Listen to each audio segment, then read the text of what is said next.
वाले access security से, उनसे ज़रा बातचीत करते हैं। ओमकार, बहुत बहुत शुक्रिया, थैंक यू वेरी मच आज समय देने के लिए।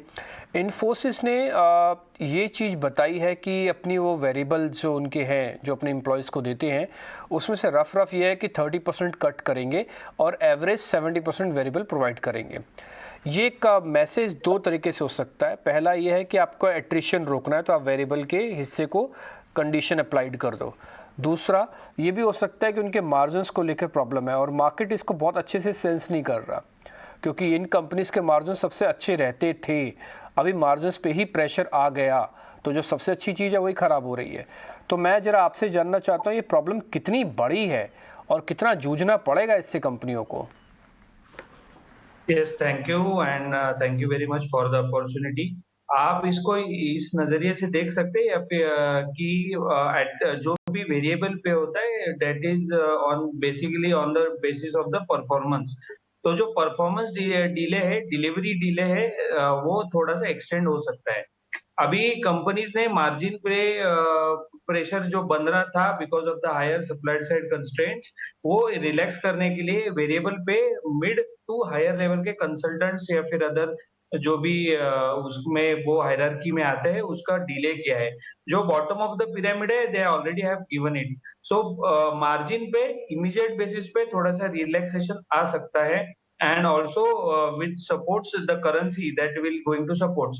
लेकिन मेरी जो सबसे बड़ी वरी है वो ये है कि वो डिस्क्रिशनरी स्पेंड जो भी यूएस से है या फिर वर्ल्ड लार्जेस्ट इकोनॉमी से आ रहा है, वो अफेक्ट हो सकता है because company has the guarantee that the attrition level is going to be at the plateau somehow, और दे आर गोइंग टू मतलब ये थोड़ा सा डिले हो सकता है या फिर एक उसमें एक प्लाटू आ सकता है और उसके बाद थोड़ा सा एट्रिशन लेवल घट सकता है बिकॉज लेसर डिमांड।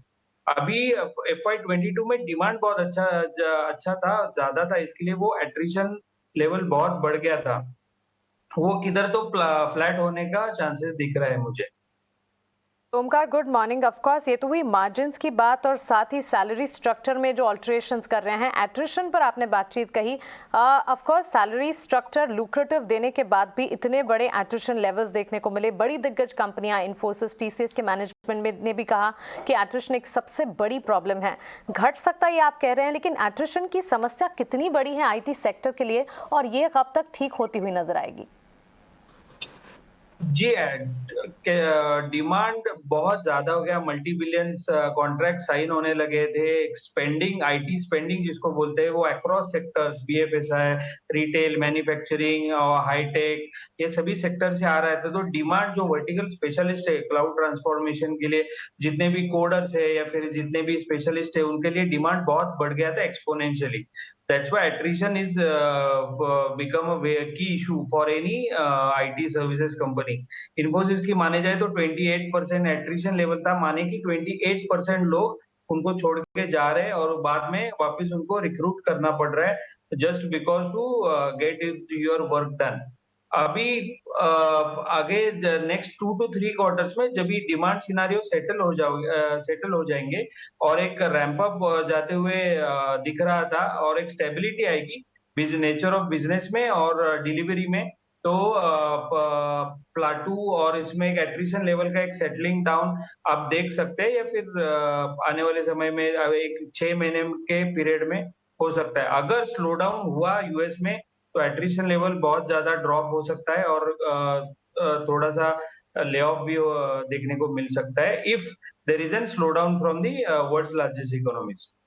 मॉर्निंग ओंकार।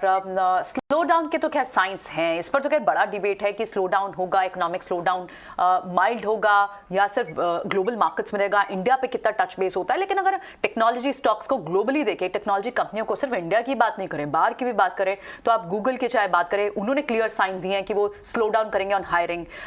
इससे पहले माइक्रोसॉफ्ट, भले ही वो अपनी रीस्ट्रक्चरिंग की बात उन्होंने रेफरेंस दिया हो, लेकिन कहीं ना कहीं उन्होंने भी साइन दिए थे कि वो स्लो डाउन तो हायरिंग पे कर रहे हैं। और इंडिया में भी आप एट्रिशन रेट की बात करें, तो इन सब चीजों को लेकर आपको क्या लगता है कब तक IT स्टॉक्स को अवॉइड करना चाहिए? बड़ी बड़ी ब्रोकिंग फर्म्स के हम अंडर परफॉर्म की रेटिंग भी देख रहे हैं, लेकिन कब तक ये अवॉइड लिस्ट पे हैं ये स्टॉक्स?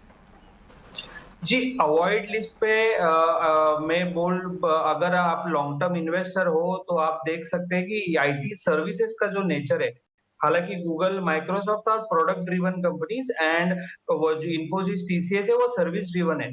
सर्विस ड्रिवन कंपनीज में डिपेंडेंसी क्लाइंट साइड से बहुत ज्यादा हुई because of the cloud transformation, digital, और उसका बहुत सारा प्रोसेस ऑटोमेटेड हो गया। तो जो जितना भी मेंटेनेंस टास्क रहेगा वो ये कंपनी को मिलते जाता है, and it's a ongoing process.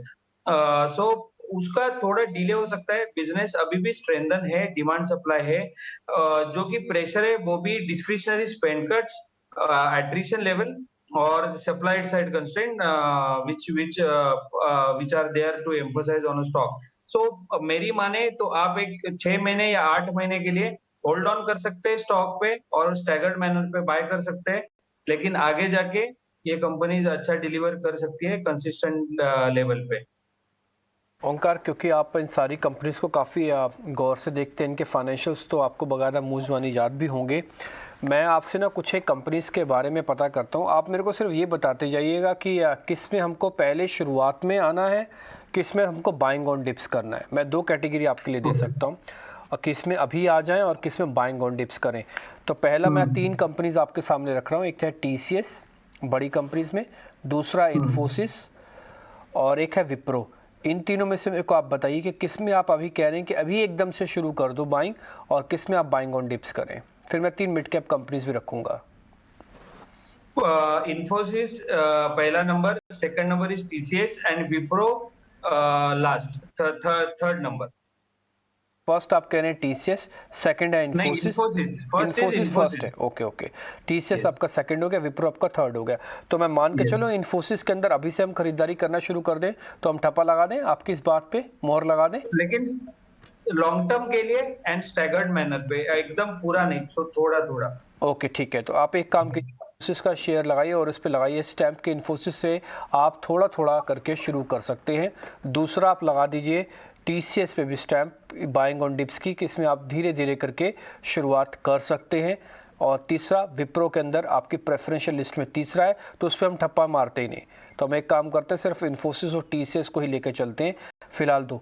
अब मैं जरा मिड कैप कैटेगरी में आ रहा हूँ। उनका पहला है माइंट्री, दूसरा है SCL टेक, और तीसरा मैं रखता हूँ कफोर्ज, क्योंकि बहुत तेज़ी से ऊपर नीचे होता है, इसलिए मैं इसको रख रहा हूँ। तो इन तीनों में से आपका प्रेफरेंशियल ऑर्डर पे कौन सा शेयर होगा?